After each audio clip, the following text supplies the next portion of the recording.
नमस्कार दोस्तों। दिल्ली विधानसभा चुनाव की तैयारियों में आम आदमी पार्टी के राष्ट्रीय संयोजक अरविंद केजरीवाल ने सोमवार को एक नई योजना की घोषणा की।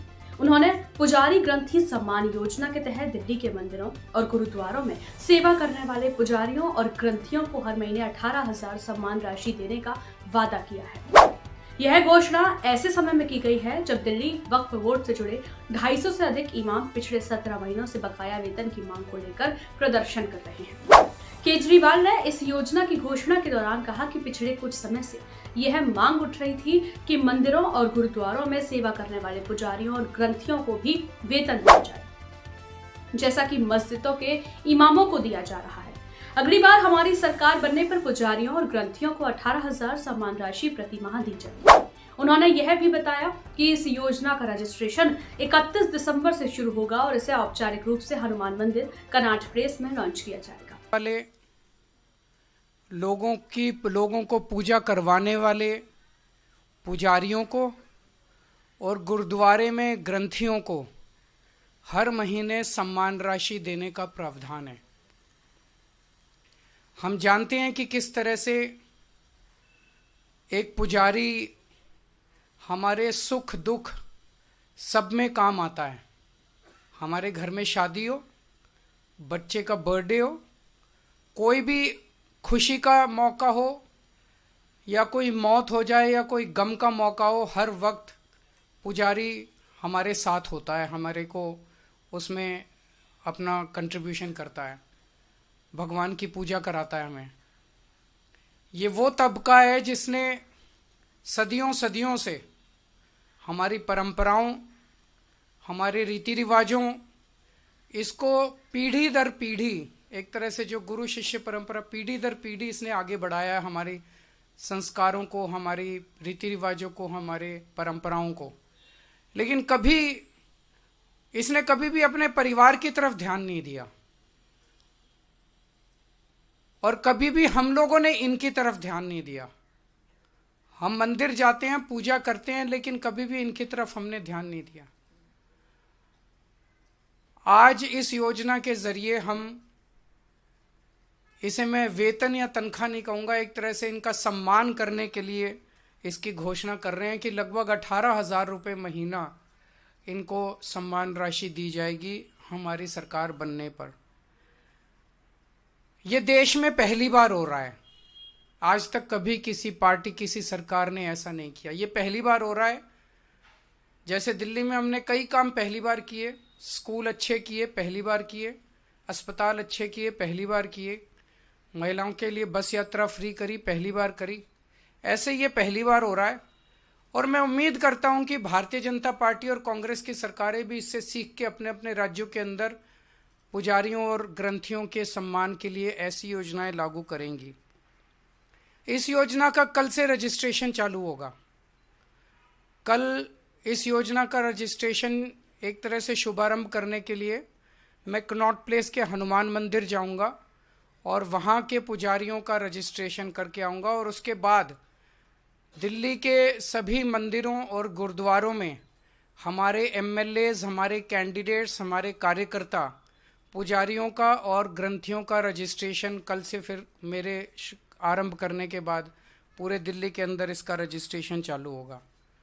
मेरी भारतीय जनता पार्टी से हाथ जोड़ के विनती है, जैसे उन्होंने पुलिस भेज के फर्जी केस करके महिला सम्मान को रोकने की कोशिश की लेकिन रोक नहीं पाए, हुआ रजिस्ट्रेशन, हो रहा है रजिस्ट्रेशन। उन्होंने संजीवनी योजना रोकने की कोशिश की, रोक नहीं पाए। इस तरह से ये कम से कम पुजारियों और ग्रंथियों की योजना को रोकने की कोशिश ना करें, बहुत पाप लगेगा।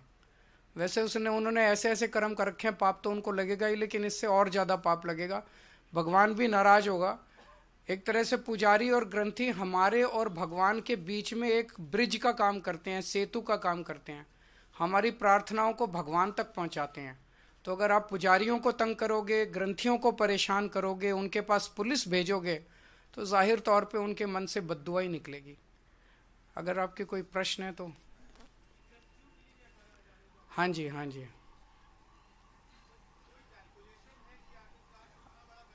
जो भी होगा उसकी चिंता मत कीजिए, पैसे की कमी नहीं होने देंगे। जब रजिस्ट्रेशन पूरा हो जाएगा तो बता देंगे कि कितने लोगों ने रजिस्टर किया।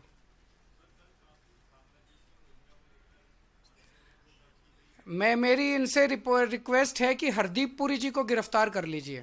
उनके पास सारा डेटा है, कहाँ कहाँ उन्होंने रोहिंग्यों को बसाया, उन्होंने ट्वीट करके बताया है। ये इतनी मेहनत कर रहे हैं, जरूरत क्या है, नौटंकी क्यों कर रहे हैं? हरदीप पुरी जी के पास और अमित शाह जी के पास सारा डेटा है, कहाँ किस रोहिंग्या को बसाया, वहां उसको कर लो गिरफ्तार। ऐसी नौटंकी मचा रखी है, मतलब इन्होंने कोई देश चलाना थोड़ी है, सुबह से शाम तक नाटक करते रहते हैं ये लोग। बहुत बहुत शुक्रिया।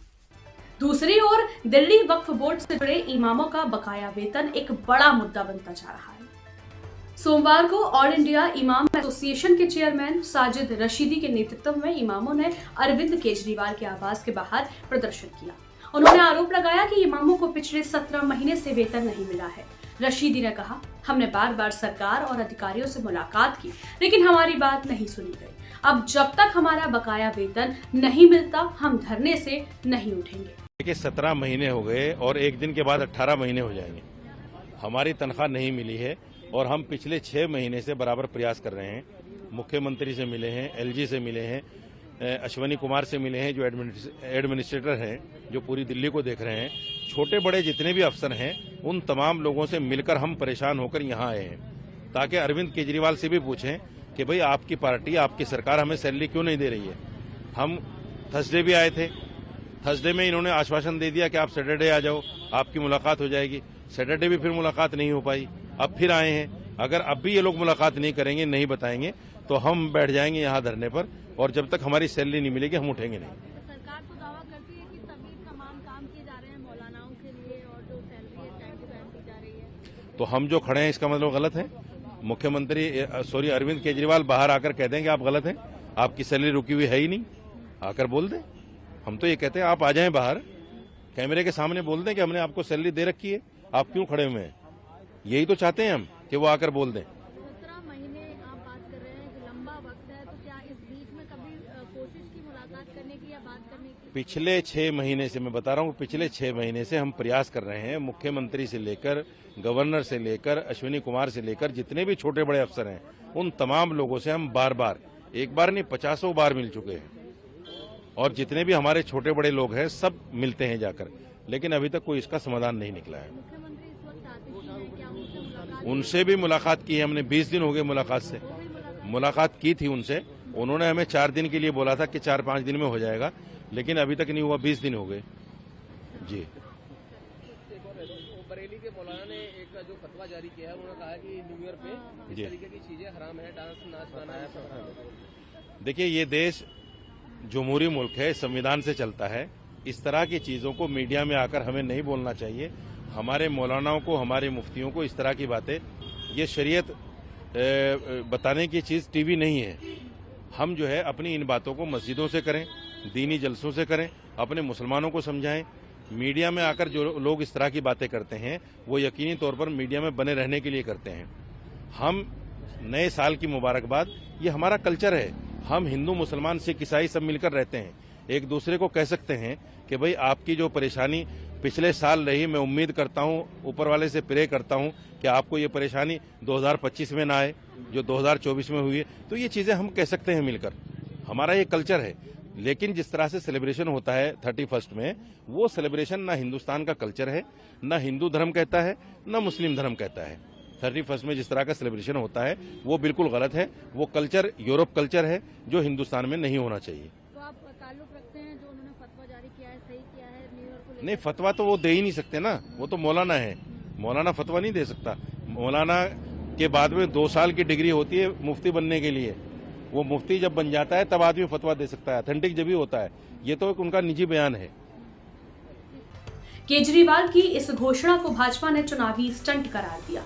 भाजपा का कहना है कि आम आदमी पार्टी इमामों को वेतन देती है, लेकिन हिंदू पुजारियों की अनदेखी करती आई है। अब चुनाव नजदीक होने पर यह योजना सिर्फ एक राजनीतिक चाल है।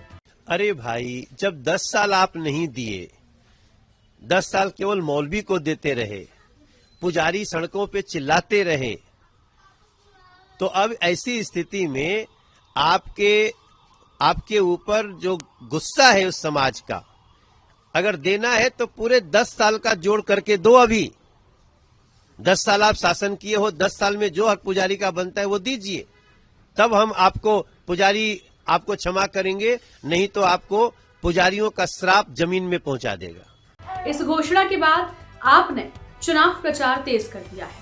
यह योजना भाजपा के हिंदू कार्ड के मुकाबले एक बड़ा दांव मानी जा रही है। अब देखना यह होगा कि केजरीवाल की यह घोषणा चुनावी समीकरणों को किस हद तक प्रभावित करती है। क्या आप इस योजना का समर्थन करते हैं? कमेंट में अपनी राय जरूर दें और ऐसे ही अपडेट्स के लिए हमारे चैनल को सब्सक्राइब करें।